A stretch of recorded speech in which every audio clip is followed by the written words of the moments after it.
ဘဝမှာဘာဝါသနာပါလဲဆိုတဲ့အမေကွန်းကျွန်တော်ငယ်ငယ်တုန်းကအမေခံရဘူးမဟုတ်ဒါပေမဲ့အဲ့တုန်းကကျွန်တော်ရှောက်ဖြေလိုက်တာပေါ့ဗျာလူကြီးတွေစိတ်ချနေအောင်တော့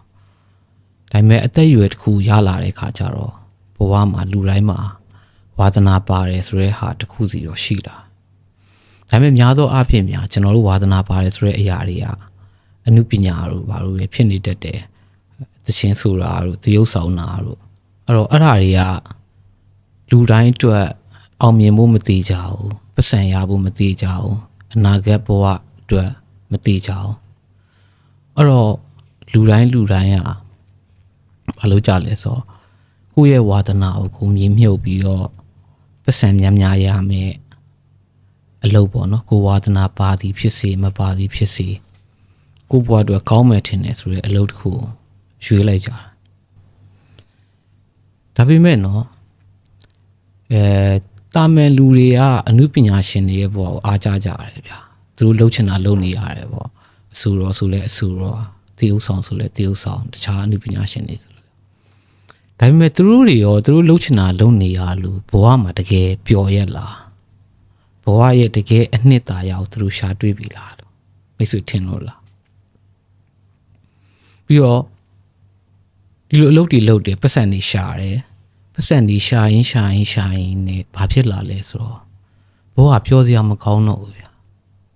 ဘလို့နေကိုပြောစရာမကောင်းတော့တာပတ်စံရှိရဲ့ပြောစရာမကောင်းပျော်အောင်တင်းဖန်တီးရဲ့မပျော်ဘူးဘာစားရတာမရှိဘောရဲ့အနှစ်သာရကျွန်တော်ဒီမှာပျောက်ဆုံးသွားတာတခါလေကြာရင်ကျွန်တော်တို့အဲ့လိုမျိုးဖြစ်တတ်တယ်တခါလေကြာရင်အကြာကြီးလည်းဖြစ်တတ်တယ်ကျွန်တော်တို့ကိုယ်တိုင်ကျွန်တော်တို့ဘာလို့လုံနေမိမှမသိတော့ဘူးကျွန်တော်တို့ခန္ဓာကိုယ်ရဲ့ဝိညာဉ်တွေလမ်းပြောက်နေပြီဗျာအဲ့တော့စာအုပ်ပေါင်း1000ဖတ်ဖူးရင်နဲ့ဘဝပေါင်း1000ဖြတ်ဖူးသလိုပဲတဲ့ဆိုလိုချင်တာကဗျာခင်ဗျားတခြားသူတွေရဲ့ဘဝကိုခင်ဗျားလေးလာဘူးတယ်သူတို့ဘဝတွေတွေကခင်ဗျားယူစရာရှိတာတွေယူဘူးမဲ့ဆိုလို့ရှိရင်ခင်ဗျားဘဝမှာအဲ့လိုပြဿနာတွေနဲ့ကြုံတဲ့အခါကျရင်ခင်ဗျားအလွယ်တကူဖြေရှင်းနိုင်မယ်လို့ပြောတာဆိုတော့ကျွန်တော်စိတ်ညစ်တဲ့အခါကျလို့ရှိရင်ကျွန်တော်စာအုပ်တွေဖတ်တယ်သချင်းတွေနားထောင်တယ်ရုပ်ရှင်တွေကြည့်တယ်အဲ့ဒီနေရာမှာကျွန်တော်တို့ ਨੇ အရန်ကိုတူတဲ့လူတစ်ယောက်အကြောင်းရိုက်ထားတယ်ရုပ်ရှင်တော့မဟုတ်ဘူးဗျ animation ကပေါ့ပစ်စာထုတ်တယ်ဆိုတော့ဒီနေ့အဲ့ရုပ်ရှင်အကြောင်းလေးကျွန်တော်နည်းနည်းလေးပြောပြချင်တာဆိုတော့အဲ့ရုပ်ရှင်ထဲမှာလဲဂျိုးဆိုတဲ့လူတစ်ယောက်ရှိတယ်အာဖရိကန်အမေရိကန်ပေါ့နော်လူမဲတက်လက်ပိုင်းရွယ်သူကကျွန်တော်ဥနာပြောခဲ့သလိုပဲသူ့မှာဝါသနာတစ်ခုရှိတယ်သူငယ်ငယ်တုန်းကသူ့ဖေကသူ့လက်ဆွဲပြီးတော့ jazz ဂီတဝိုင်းအောင်ခေါ်သွားပေါ့သူကအဲ့ဒီကကြည့်ပြီး jazz ကိုသူကဆောက်ရမ်းကြီးကိုကြိုက်သွားဗျာကြိုက်သွားတော့သူကိုယ်တိုင်သိလိုက်တယ်ငါရဲ့ဝါသနာ jazz ပဲဆိုပြီးသူကအဲ့ဒီကစပြီးတော့ဒီတူရီယာလေ့ကျင့်တာပဲသူက piano တီးရလူဖြစ်လာဒါပေမဲ့ဒီဇလန်ရဲ့အစမှာတော့သူကဘာဖြစ်နေလဲဆိုတော့ဂီတအနုပညာရှင်တယောက်ဖြစ်နေတာမဟုတ်ပဲနဲ့အလေတန်းကျောင်းတစ်ခုမှာအချိန်ပိုင်းဂီတနီးပြဆရာတယောက်လုပ်နေရတယ်သူအနုပညာရှင်တယောက်ဖြစ်ဖို့တော့ကြိုးစားနေစေပဲပေါ့နော်သူတခြားဘန်တွေသွားတယ်တခြားအလုပ်တွေသွားတယ်သူသွားပြီး try ကြည့်တယ်ဒါပေမဲ့သူ့ကိုဘယ်သူမှလက်မခံသေးဘူးပေါ့နော်ဆိုတော့တနေ့မှာတော့ဂျိုးကဘာဖြစ်လဲဆိုတော့သူ့ကိုကျောင်းကရှားကြီးဆရာနေပြီးတော့အချိန်ပိုင်းဆရာနေပြီးတော့ permanent ဆရာဖြစ်ခန့်စာကိုပေးလိုက်တယ်။သူကအဲ့စာကိုသူ့အမေကိုပြနေတဲ့အချိန်မှာပဲသူ့ဖုန်းတစ်လုံးလာတယ်သူ့ရဲ့အရင်လုံးကဘော်ဒါတယောက်စီကနေပြီးဖုန်းဆက်ပြီးတော့သူတို့မြို့မှာရှိတဲ့ Dorothy Williams ဆိုတဲ့အမျိုးသမီးဦးစီးရဲ့ jazz guitar ဝိုင်းမှာ piano တီးရဲ့လူလိုတယ်ပေါ့နော်။အဲ့တော့သူကလာ join မှာလားလို့ပြောတော့သူကအရန်ဝမ်းသာသွားတယ်။ဒါပေမဲ့တစ်ဖက်မှာလည်းဒီကျောင်းအလုပ်ကိုသူ့အမေကအရန်လက်ခံစီရှင်တယ်။ဘာကြောင့်လဲဆိုတော့ဒါအာမခံချက်ရှိတဲ့အလုပ်တတလုံးလုပ်ရမယ့်အလုပ် ECC နဲ့အချိန်တိုင်းပြင်ဆင်ရမယ့်အလုပ်ဆိုပြီးတော့သူ့အမေကသူ့ကိုအဲ့အလုပ်ကိုလက်ခံစီရှင်တာ။ဒါပေမဲ့သူကကြောက်ဘာဖြစ်နေလဲသူစိတ်ထဲမှာဒီ band ကိုသွားပြီးတော့သူက join ညင်နေပြီ။ဆောင်းကိုသွားပြီး join ညင်နေပြီ။အဲ့တော့သူညနေအဲ့ band ကိုသွားတယ် jazz guitar DY อ่ะဒီ Dorothy Williams နဲ့တွေ့တယ်သူ piano တီးပြလိုက်တယ်ဟိုမျိုးသမီးကလည်းသူ့ကြိုက်သွားတယ်အဲ့တော့ညကြရင်ပြန်လာခဲ့လို့ပြောပြီးတော့သူပြန်လွတ်လိုက် Joe Gardner, where have you been? I've been teaching middle school band, but on the weekend. Sound checks at 7. We'll see how you do. ဂျိုးတယောက်မိုးမမြင်လေမမြင်နဲ့ဘာမှမမြင်နိုင်တော့ပဲကျွန်တော်တို့လည်းကြုံမှုပါဗျာသိရမလားတခုခုပြောကြတွေ့လို့ရှင်လူကသာလမ်းလျှောက်နေပေမဲ့စိတ်ထဲမှာစဉ်းစားနေတာတစ်မျိုးလူကသွားနေတာတစ်မျိုးတော့ဘာမှမမြင်နိုင်တော့ပဲနဲ့လမ်းမှာရှိရဲ့ပြင်လက်စမြောင်းတစ်ခုတွေကိုပြုတ်ကျသွားသူ့ရဲ့ဝိညာဉ်ကဘယ်ကိုရောက်သွားလဲဆိုတော့တမလွန်ဘဝကိုသွားနေတဲ့လမ်းလှီကားကိုရောက်သွားအဲ့သူကလက်မခံနိုင်ဘူးဗျာသူတသက်လုံးစောင့်ခဲ့ရတဲ့လူတွေရှေ့မှာတီးရမယ်အခွင့်အရေးကိုရတဲ့နေ့မှာမှသူတည်ရတယ်ဆိုရက်အဖြစ်ဒီတမလွန်ဘဝကိုသွားမယ်ဆိုရက်အဖြစ်ကိုဂျိုးကသူဘလို့မှလက်မခံနိုင်တော့သူအဲ့ရနေထွက်ပြေးဖို့သူစူးစမ်းရင်းနဲ့သူအောက်ကိုပြုတ်ကျပြီးတော့နေရာတစ်ခုရောက်သွားအဲ့နေရာကျတော့ဘယ်လိုနေရာလဲဆိုတော့အဲ့နေရာမှာဗျာဒီပေစာရုပ်ရှင်မှာဟို concept လေးတစ်ခုတင်ပြရတာသူကဘယ်လိုမျိုးလဲဆိုတော့လူတွေကျွန်တော်တို့ဒီလူတွေအားလုံးဟာဒီကဘာပေါ်မှာရှိတဲ့လူတွေအားလုံးဟာဒီကဘာကြီးပေါ်လူအဖြစ်မရောက်လာခင်မှာနေရာတစ်ခုမှာဝိညာဉ်လေးတွေရဲ့ဘဝနဲ့ကျွန်တော်တို့ကအဲ့မှာနေရတယ်အဲ့အချိန်မှာကဘာပေါ်မှာရှိသမျှအသိပညာအတတ်ပညာတွေအားလုံးလည်းအဲ့နေရာမှာစမ်းပြီးသုံးလို့ရအောင်လုပ်ထားပေးတယ်ဆိုတော့ဝိညာဉ်တယောက်ကအဲ့မှာသွားပြီးတော့ကဘာပေါ်မှာရှိသမျှအသိပညာအတတ်ပညာတွေဥမာဆရာဝန်လားအင်ဂျင်နီယာလားသင်းဆိုတာလားသူအဲ့ဒါကိုစမ်းပြီးသုံးကြည့်ရင်လည်းမှသူ့ရဲ့ဝါသနာကိုတွေ့သွားတဲ့အချိန်ကြတော့မှသူ့ရဲ့ရှင်ဘက်မှာရှိတဲ့ spark လို့ခေါ်တဲ့မီးပွင့်လေးကပွင့်သွားပြီးသူကကဘာကိုသွားဖို့အစင်းသင်းဖြစ်သွားတယ်အဲ့တော့အဲ့မှာဝိညာဉ်တွေအားလုံးကသူ့ရဲ့ဝါသနာကိုရှာရတယ်သူ့ရဲ့ရှင်ဘက်ကမီးပွင့်လေးကိုရှာပြီးအဲ့မီးပွင့်လေးကိုရပြီဆိုတော့မှသူကကဘာကိုသွားဖို့လက်မှတ်ကိုရတာအဂျိုးကအဲ့ကိုရောက်သွားတော့အဲ့မှာတွင်းရှိတယ်ကဘာကိုလှမ်းမြင်နေရတယ်အဲ့ဂျိုးကပြေးပြီးကဘာပေါ်ခုန်ချဖို့ကြိုးစားတယ်ဒါပေမဲ့သူမအောင်မြင်ဘာလို့လဲသူ့မှာတစ်စိမ့်မှမရှိတော့သူဒီပေါ်တုံးဆိုပြန်ရောက်လာအဲ့ချိန်မှာပဲဒီဝိညာဉ်တွေကိုထိမ့်သိမ်းဆောက်ရှောက်တဲ့ Guardian ပေါ့ဗျာ net တွေကသူမြင်သွားတော့ဘယ်လိုထင်လဲဆိုတော့အဲ့ပုံမှာတချို့သောဝိညာဉ်တွေကသူတို့ရဲ့ဝါသနာကိုသူတို့ရှာပြီးတော့မတွေ့နိုင်တဲ့ခါကျတော့ကဘာပေါ်ကတည်ပြီးတဲ့ပညာရှင်တွေရဲ့ soul တွေကိုသူတို့ကဒီမှာခဏခေါ်ပြီးတော့အဲ့ဝိညာဉ်တွေနဲ့တွဲပြီးတော့သူတို့ရဲ့ဝါသနာကိုရှာတွေ့အောင်လေ့ကျင့်ပေးရနေရရှိတယ်အဲ့တော့ဂျိုးကိုလည်းအဲ့ရ net တွေကဘယ်လိုထင်သွားလဲဆိုတော့ဆရာတယောက်လို့ထင်သွားပြီးတော့ဒီဆရာတွေကိုသွားမယ့်နေရာကိုပို့ပေးလိုက်အောင် Mentor for you. Thanks, Jerry. Look, I'm not sure I'm supposed to be here. I understand. Mentoring isn't for everyone. You're more than welcome to opt out. Actually, on second thought, the mentoring sounds like. ပို့ပေးလိုက်တော့ဂျိုးကလည်းခက်တီနဲ့လိုက်သွားပါဗျာလိုက်သွားရောအဲ့မှာဗမာအဲ့ခန်းနဲ့လည်းရောက်တော့သူ့ကိုဒီဝိညာဉ်လောကမှာနှစ်ပေါင်းများစွာကြာပြီးကဘာပေါ်သွားဖို့လက်မှတ်မရနိုင်သေးတဲ့ soul တယောက်ရှိတယ်သူကနံပါတ်၄ပေးတာပေါ့နော် soul တွေကိုအဲ့ soul က22လို့ 22. Oh, we're going to get into this now. Excuse me. 22, you come out of this dimension right now. How many times do I have to tell you? I don't want to go to Earth. Stop fighting this. I don't want to. You will go to Earth and have a life. Make me. 22 has been at the U Seminar for quite some time and has had such notable mentors as Gandhi, Abraham Lincoln, and Mother Teresa. I made her cry. 22နဲ့သူ့ကိုဆရာတပည့်ဖြစ်တွဲပေးလိုက်တယ်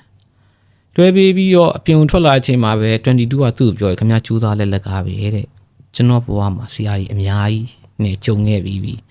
သူမှကျွန်တော်ကဘာပေါ်သွားခြင်းနဲ့စိတ်ပေါက်အောင်မလုပ်နိုင်ဘူးကျုပ်ကဒီနေရာမှာပဲပျော်တာတဲ့ဆိုတော့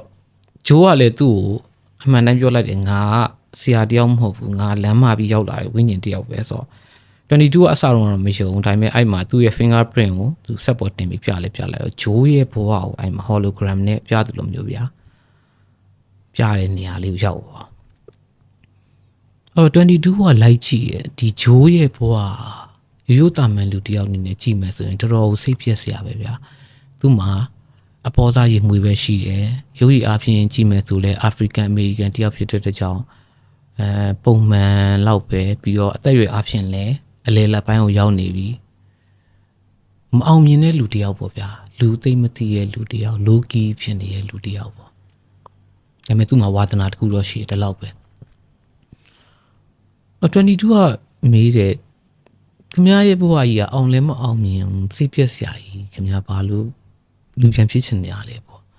ဆိုတော့ဂျိုးကသူ့ပြောပြတယ်သူ့ဘဝမှာအမျော်လင့်ရဆုံးဂီတဖြောပြပွဲသူလူတွေရှိမှဖြောပြချင်တာအဲ့ဒီဟောင်မလုံးဝသေးခင်မှာသူဒီကိုရောက်လာတဲ့အတွက်ကြောင့်သူလုံးဝမကျေနပ်ဘူးသူဒီဂီတဖြောပြပွဲကိုသူ့ဘဝမှာတစ်ခါလောက်ဖြစ်သူဖြောပြလိုက်ချင်တယ်လို့ပြောတော့22ကလည်းသူကနည်းနည်းတော့စိတ်ဝင်စားသွားတယ်ဗျာစိတ်ဝင်စားတော့ကောင်းပြီသူဂျိုးကိုသူကူညီပေးပေါ့နော်ဆိုပြီးတော့ဂျိုးကိုသူနေရာတစ်ခုခေါ်သွားတယ် Joe, I have been here for who knows how long, and I've never seen anything that's made me want to live. And then you come along. Your life is sad and pathetic, and you're working so hard to get back to it. Why? I mean, this I gotta see. Okay, let's go. အဲ့နေရာမှာဘာဖြစ်လဲဆိုတော့ Moonwind ဆိုတဲ့လူတစ်ယောက်နဲ့တွေ့တယ် See you again, 22. Moonwind, how are ya? On the brink of madness, thanks for asking. Hey, got a request for you. Yeah, I'm trying to get back to my body. Can you help me? That's what we do. ကြည့်အဲ့လူကဂျိုးကိုကူညီပေးမလို့ကြည်လိုက်တဲ့အချိန်မှာဂျိုးကတေပြီးသားလူတစ်ယောက်ဖြစ်နေတော့အဲ့လူကလန့်သွားတယ်မင်းကတေပြီးသားလူတစ်ယောက်လားဂျိုးကပြောတယ်သူတေပြီးသားလူတစ်ယောက်တော့မဟုတ်ဘူးဒါပေမဲ့သူ့ရဲ့ body နဲ့ဝိညာဉ်နဲ့လောဆယ်ကွဲနေတာပေါ့နော်ဆိုတော့သူနောက်ထပ်တစ်နေရာကိုသွားပြီးလုံရင်ရမယ်လို့ပြောတယ်ကောင်းပြီဆိုပြီးအဲ့တော့သူတို့နောက်ထပ်တစ်နေရာကိုသွားကြပါတော့အဲ့မှာဘာတစ်ခုကိုသူတို့သွားတွေ့လဲဆိုတော့အဲ့သူတို့သွားနေတဲ့နေရာမှာတရေလူတစီလူကောင်းနေရှိတယ်သူတို့ကပါဇက်ကနေပြီးအရာတစ်ခုရေရွတ်ပြီးသူတို့တွေကအဲ့လိုမျိုးရှောက်သွားနေကြတာဂျိုးကမေးရသူတို့ကဘာတွေလဲဆိုတော့22ကပြန်ပြောပါတယ်သူတို့ကလမ်းပြောင်းနေတဲ့ဝိညာဉ်နေရဲ့ဆိုအဲ့နေရာမှာလေသူက concept တစ်ခုကိုပြထားတယ်ဒီမုံဝင်တို့အဖွဲရပါတော့ဒီလမ်းပြောင်းနေတဲ့ဝိညာဉ်တကောင်ဖမ်းလိုက်တယ်သူပုံစံကတရေလို့ဘာလို့အကောင်ကြီးဖြစ်နေတာပါဒါပေမဲ့သူတို့တွေကသူ့ပပတ်လဲမှာထိုင်ပြီးတော့တူရီယာလေးဒီပြီးတော့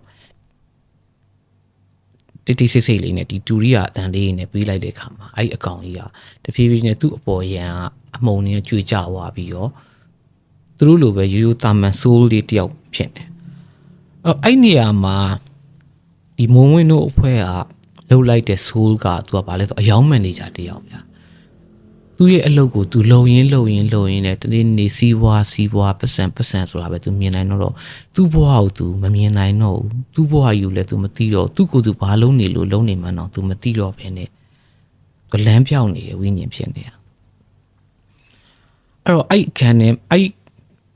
ရုပ်ရှင်မှာဆိုလို့ရှိရင်အဲ့ခန်းကိုပြတဲ့အခန်းသူအရန်ကိုမိုက်တယ်သူကသူ့ရဲ့ကဘာပေါ်ကသူဘာလုံးနေလဲဆိုတဲ့ဟာကိုသူကလှမ်းပြီးငုံကြည့်လိုက်တဲ့အချိန်မှာသူ့ရဲ့ကဘာပေါ်က body ကကွန်ပျူတာရှေ့မှာထိုင်ငူငငိုင်းထိုင်ပြီးတော့သူဒီ stock attack ရှာတယ်သူထိုင်ကြည့်နေအဲ့ချိန်မှာဝိညာဉ်လည်းခုံချပြီးသူ့ body လေးလည်းပြန်ရောက်တော့ဒီလူကချက်ချင်းယူသွားတယ်လို့မျိုးဖြစ်သွားပြီးသူ့ရှိကကွန်ပျူတာလေးစပွဲအကုန်လုံးလည်းလွတ်ပြတခြားသူတွေအားလုံးလည်းရိုက်ပြီးတော့ What am I doing with my life? I'm alive! Free yourself! ငါသက်ရှင်နေပေါ့နော်မင်းတို့အားလုံးလည်းကိုယ့်ကိုလွတ်မြောက်အောင်ကြိုးစားကြဆိုပြီးယူတယောက်လို့ပြောပြီးထွက်သွားဒီ sense ကရိုးတာမန်အနေနဲ့ကြည့်ရင်တော့တာမန်ပဲဗျာအဲ့ sense ကိုအလုတ်ထွက်ဖူးတဲ့လူတွေကတော့ကြော်ထင်နေနားလဲလိမ့်မယ်အလုတ်ထွက်ပြီးတော့ကိုယ်ပိုင် freelance လုပ်နေတဲ့လူတွေကိုယ်ပိုင်အလုပ်ကိုစပြီးတော့လုပ်တဲ့လူတွေကတော့အဲ့ feel ခံစားဘူးလိမ့်မယ်ဘာကြောင့်လဲဆိုတော့ကျွန်တော်ကိုယ်တိုင်လည်းအဲ့လိုမျိုး feel ကိုကျွန်တော်ခံစားဘူးတယ်ကျွန်တော်ကုမ္ပဏီတစ်ခုမှာ10နှစ်လောက်တောက်လျှောက်ကျွန်တော်အလုပ်တွေလုပ်တာယာရူးတစ်ခုနဲ့လာစားလည်းမစိုးဘူးဆိုတဲ့နေရာတစ်ခုရောက်နေတဲ့အချိန်မှာဗျာကျွန်တော်တနေ့မှာကျွန်တော်စဉ်းစားမိပါတယ်ငါဘာလုပ်နေရပါလဲငါဘဝအတွက်အချိန်ဘယ်လောက်ရှိသေးလဲငါဘဝအတွက်လည်းငါလုပ်အောင်မယ်ဆိုတဲ့ဟာငါကျွန်တော်သတိရသွားအချိန်မှာချက်ချင်းကျွန်တော်အခန်းထဲပြန်ပြီးတော့ကျွန်တော်အခန်းထဲတပတ်မှန်ညီမလေးတွေကိုကျွန်တော်ပဲငါ့ကိုလှုပ်ထွက်စာရေးပေးဆို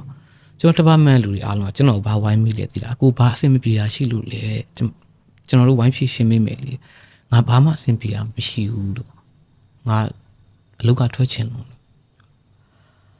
ဒါပေမဲ့ကျွန်တော်ချက်ချင်းတော့ထွက်လို့တော့မရဘူးเนาะအထက်လူကြီးတွေတင်ပြရတယ်ဘာနဲ့ညာနဲ့ဟိုလူတွေကလည်းဘာလို့ထွက်မှလဲမထွက်ပါနဲ့ဟိုလာသာတိုးပေးမယ်လေဟိုကဘာဖြစ်ရှင်လို့လဲအခုလောကအဆင်ပြေလားကျွန်တော်တို့အားလုံးပြောရှင်ကျွန်တော်ဘာမှဖြစ်ရှင်လို့မဟုတ်ဘူးဘယ်သူနဲ့မှလည်းအဆင်မပြေလို့မဟုတ်ကျွန်တော်အလုပ်ကထွက်ချင်ပြီကျွန်တော်ဘဝအတွက်ကျွန်တော်အချိန်ပေးချင်တယ်လို့အစားတို့ကျွန်တော်မယုံဘူးပေါ့ဗျာကျွန်တော်ဒီထက်ပိုကောင်းတဲ့လာသာပိုကောင်းတဲ့အလုပ်တစ်ခုခုများရလို့များထွက်သွားလာလို့ထင်တယ်ဒါမှမဟုတ်ကျွန်တော်တကယ်အလုပ်ကထွက်ပြီးတော့ကျွန်တော်ဘာအလုပ်မှမလုပ်တော့အဲ့ဒီအလုပ်ကထွက်လာတဲ့နေ့တုန်းကလည်းကျွန်တော်အဟူးနာတုန်းကအယောင်စရေးရဲ့ feel မျိုးငါလွတ်လပ်ပြီငါလွတ်မြောက်ပြီငါရဲ့ဒီလက်ထဲမှာငါရဲ့ဘဝငါပြန်ပြီးကြိုင်နိုင်ပြီဆိုတော့အရာသာမျိုးကျွန်တော်ရခဲ့ဘူးအဲ့တော့ဟိုဒါကျွန်တော်ပြောနေတာဝန်ထမ်းတွေအားလုံးဝန်ထမ်းမလုပ်ပါနဲ့လို့ပြောနေတာမဟုတ်ဘူးเนาะကိုဘွားရဲ့ကိုအခြေအနေပေါ်မူတည်ပြီးတော့ကိုလောက်ရမှာဒါပေမဲ့အားလုံးကကိုဘွားဆိုတာလည်းရှိသေးတယ်ဆိုတာလည်းဘယ်တော့မှမမေ့နဲ့ဝန်ထမ်းဆိုတာကတော့အမြဲတမ်းတခြားသူတယောက်ရဲ့အလုပ်ကိုလုပ်ပေးရတယ်ဆိုတဲ့အတိတ်ပဲဗျာ